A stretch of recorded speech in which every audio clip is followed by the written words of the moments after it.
we have some announcements. Sorry about that. Thanks, Steve. Just to let you know, we are starting to get to capacity, so if you have one chair next to you, things like that, if you can consider compressing a little bit as we go through today. As you've all experienced this morning with the added security and everything else, obviously we have some folks of some note coming to speak to us today, so we'll be pushing everybody into the seat. So if you have one seat next to you or somebody else, we're going to put somebody there, or if you want to scoot over and create two seats, just asking for your cooperation on that, then thank you so much. And there are plenty of seats over here on the right side, or your left, and your right. So fill in anywhere you can. It's great viewing in either one of the wings, so if you want to start to try to get these chairs right away. Okay, I first met Joe Dugan at a Tea Party rally up on Capitol Hill in the blazing sun. He was a guy just off to the side. It was put on by the Tea Party Patriots. Jenny Beth Martin is the co-founder of the Tea Party Patriots, a real bulwark of this entire movement. Jenny Beth, thank you so much for coming down and joining us today in Myrtle Beach.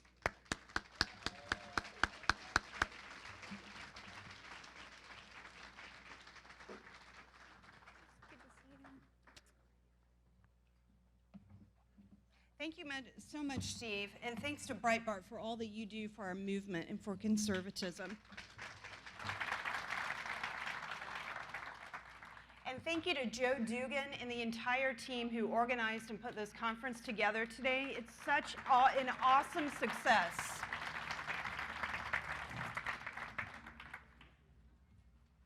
Good morning, fellow disruptors. You and I are disrupting the establishment, and they don't know what to do. Not even a full 7 years ago, our movement began because we were so concerned about the direction our country was headed. In the past year, we saw the first 3 candidates who announced for president ran for the Senate and were elected to the Senate because they ran on Tea Party values. And right now, the top 4 front-running presidential candidates are all campaigning on Tea Party values.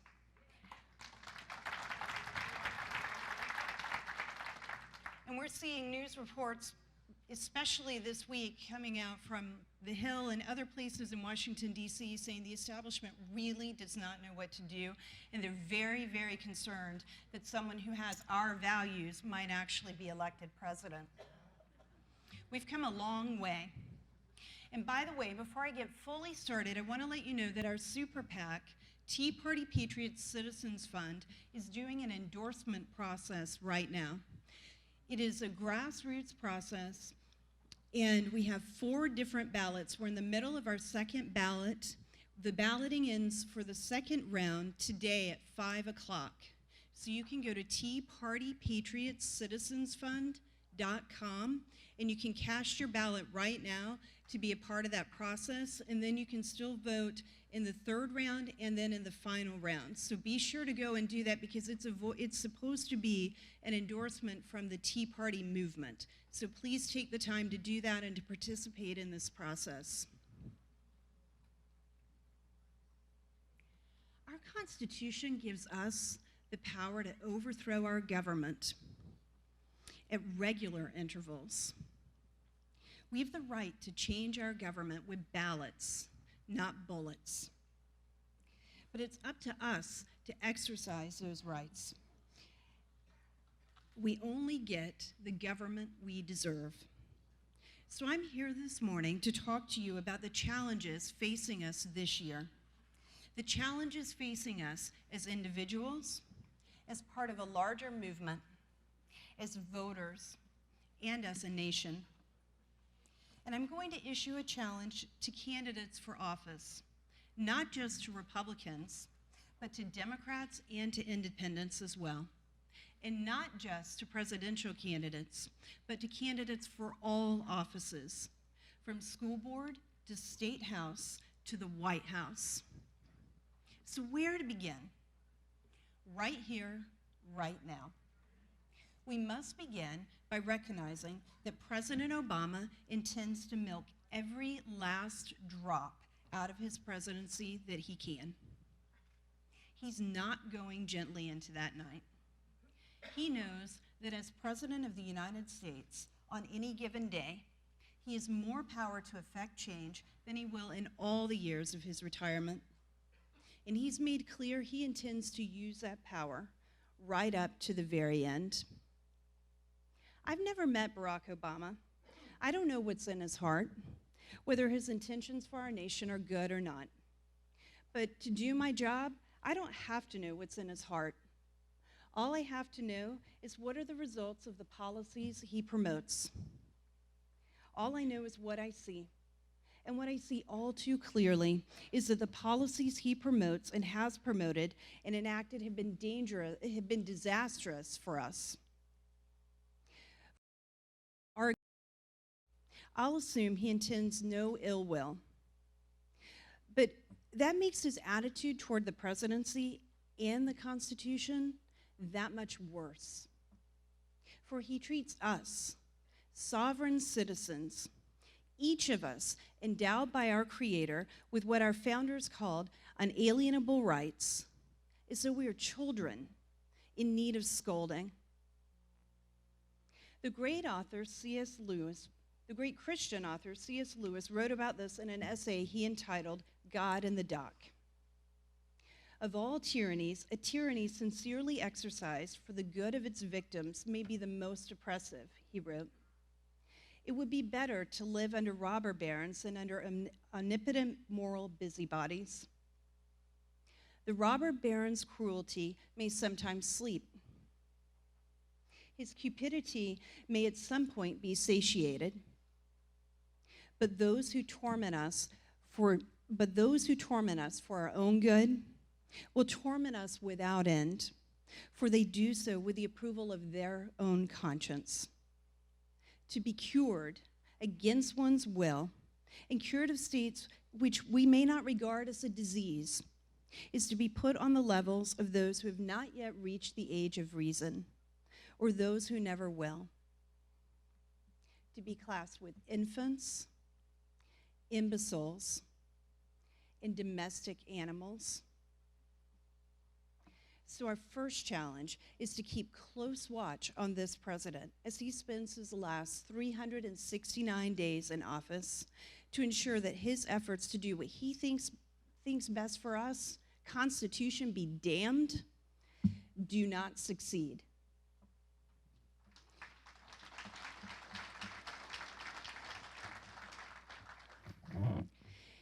I, for one, refuse to limit myself with playing defense for another year.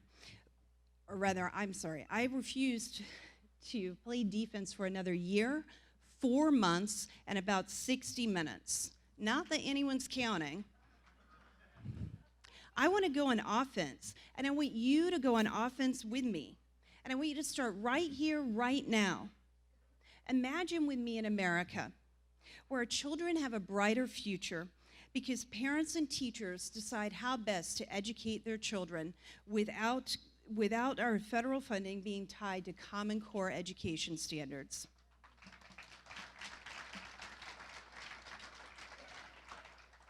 Where our fellow citizens have a brighter future because the federal budget is on its way to balancing and the penny plan has been passed.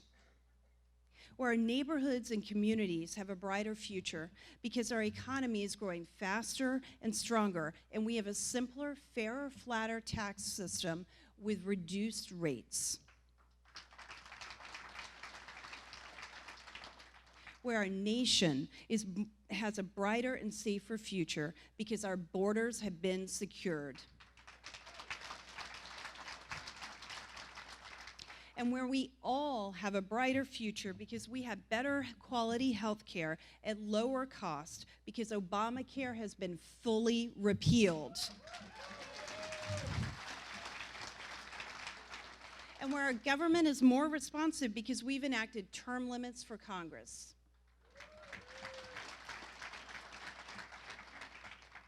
6 simple ideas. Think about it. There's not an idea on this list that cannot be implemented if we put our minds to it and we put our hearts in it. The Republicans in Congress right now are talking about how they need a plan for our country. We have a plan for our country. And think of the difference those changes would make. Each one of them taken individually would make a difference, but all of them taken together would be a revolution. That's the future Tea Party Patriots envisions. Now we have the opportunity to reach it. President Obama will be leaving the White House in just 1 year, and the United States, 1 year, 4 days, and 60 minutes, and the United States will have a chance to chart a new course with a new president. We very much want that new president to share our concerns and our values, our hopes and our dreams. And we want more congressmen and senators who share our vision too, and who have the courage of the man who was just speaking before me, Congressman Mark Meadows.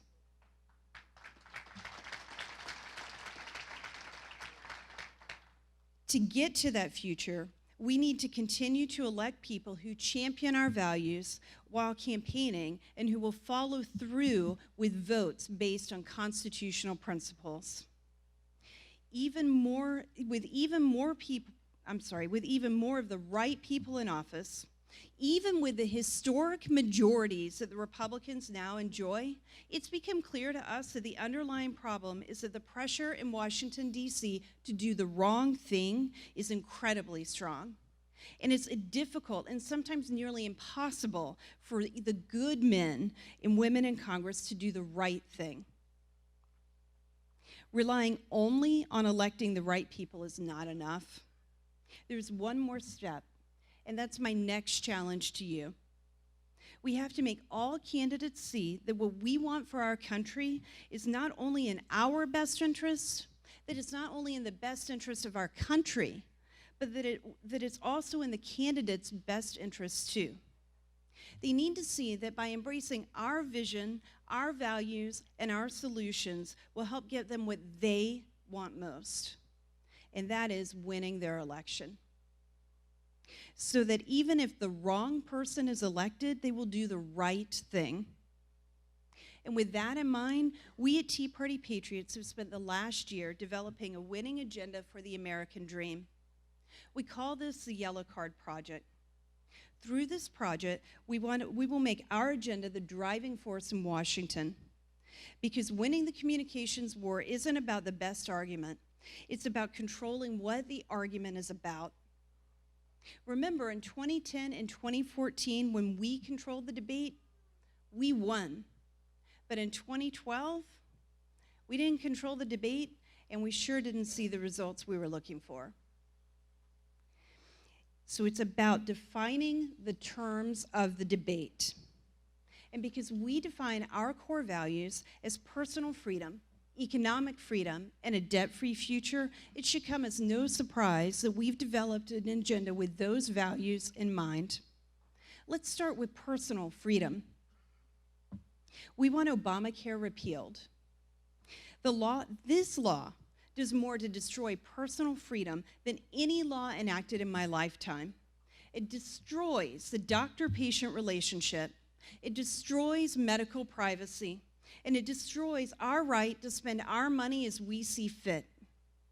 And it doesn't work.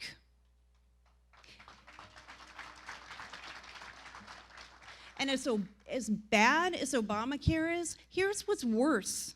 Most Americans are shocked when they learn that Congress enjoys a special one-of-a-kind exemption to Obamacare, treatment that no other American enjoys.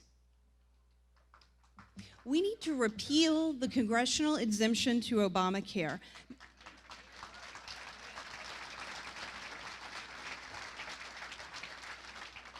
We need to do this because it's the right thing to do. No man is above the law.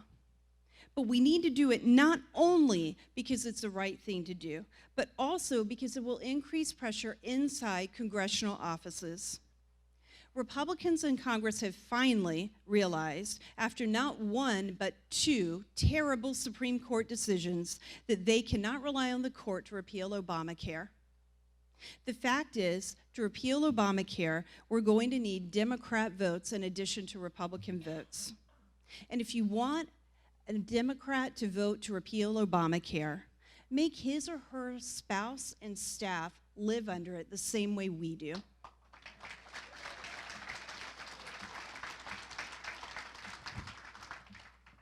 Now, what about economic freedom? Let's start with illegal immigration, because illegal immigration is an attack on your ability to earn a good job, earn a good wage at a good job. We know the crony capitalists at the Chamber of Commerce want to import low-wage workers to compete with U.S. citizens, and we know that's one of the major causes of wage stagnation.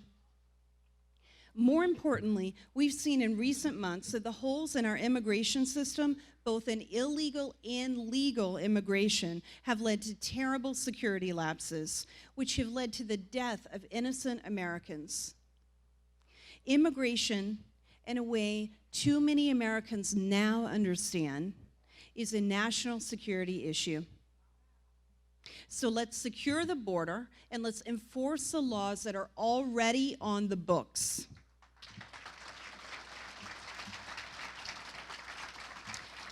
And we need to enact the entry-exit visa system so we can track the people who visit our country, know where they are, and know whether they've left as they're supposed to and when they're supposed to.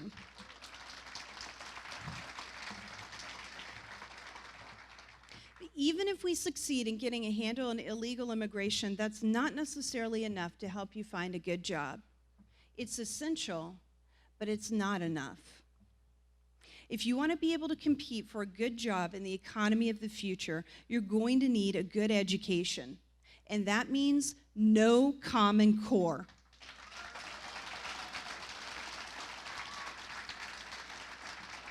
It means breaking the connection between federal funding and Common Core education standards. I'm the mother of 12-year-old twins, and I've seen their homework. I wish Albert Einstein were my next-door neighbor, but even if he were, he wouldn't be able to do their homework. That's how messed up Common Core is. And when it comes to economic freedom, I can't think of anything we need more than an overhaul of our tax system, because leaving more of your money in your pocket is the best ticket to economic freedom I know. We want tax reform that moves our country to a simpler, flatter, fairer tax system with lower tax rates. And finally, the issue that brought so many of us out of our kitchens and into this movement in the first place, the fight for a debt-free future. Our debt is more than $18 trillion, and it's still growing. That's nearly $60,000 for every man, woman, and child in our country.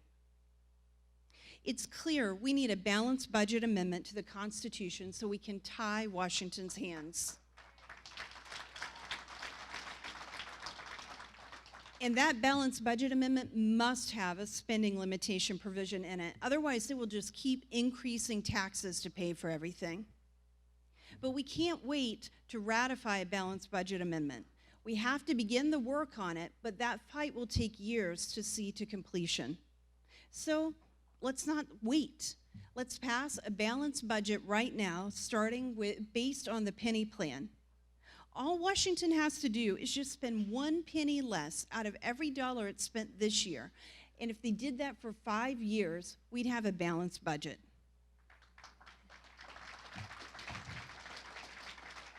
It's simple, it's easy to understand, it's popular, and it works.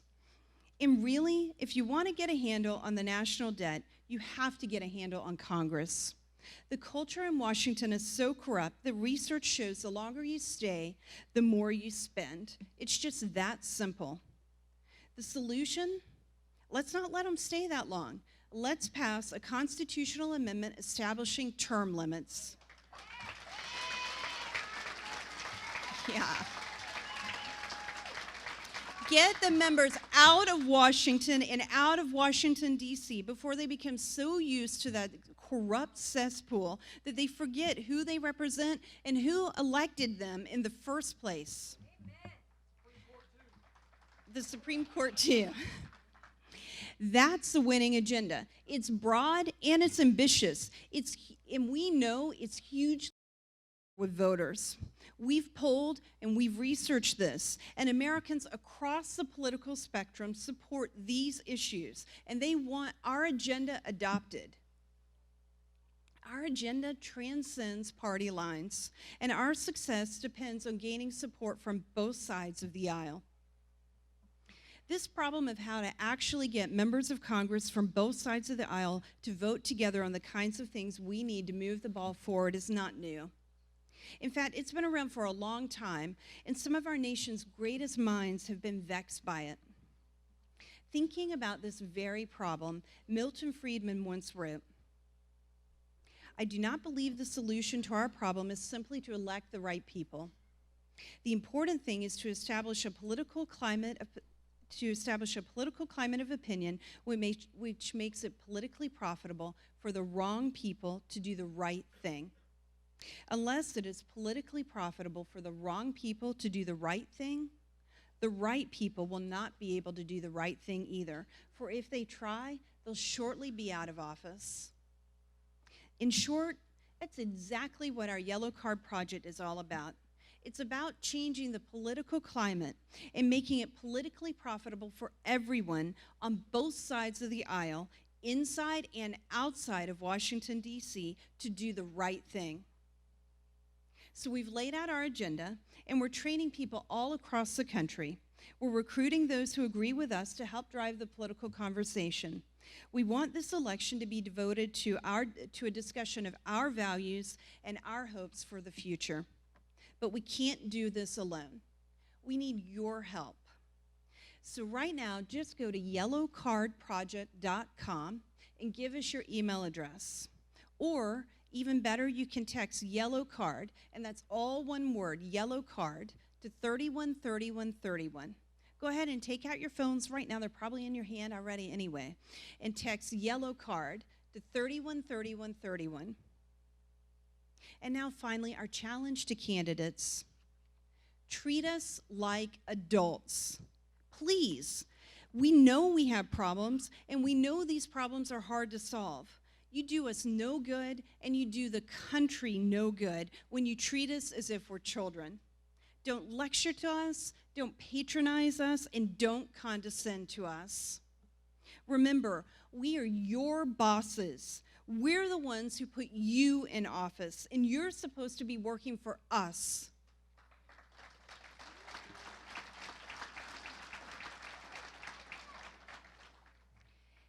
Edmund Burke famously wrote, "The only thing necessary for the triumph of evil is for good men to do nothing." Ladies and gentlemen, you are, as Burke would have put it, good men. You are doing something. You're here today because you love our country and you love our Constitution. You're here today because you cherish freedom. You're here today because you want to be better activists and to make a difference. Because of you and people just like you all across this country, evil is not going to triumph. A better future is ours, and it's right around the corner for us. Keep your faith in America. Keep your faith in our freedom, in our fellow citizens, and in God. Together we can and we will recapture our economic freedom. We will regain our personal freedom, and we will create a debt-free future. And together, we will restore the American dream for ourselves, for our children, and for our children's children. Thank you so much. God bless you, and God bless the United States of America. Thank you.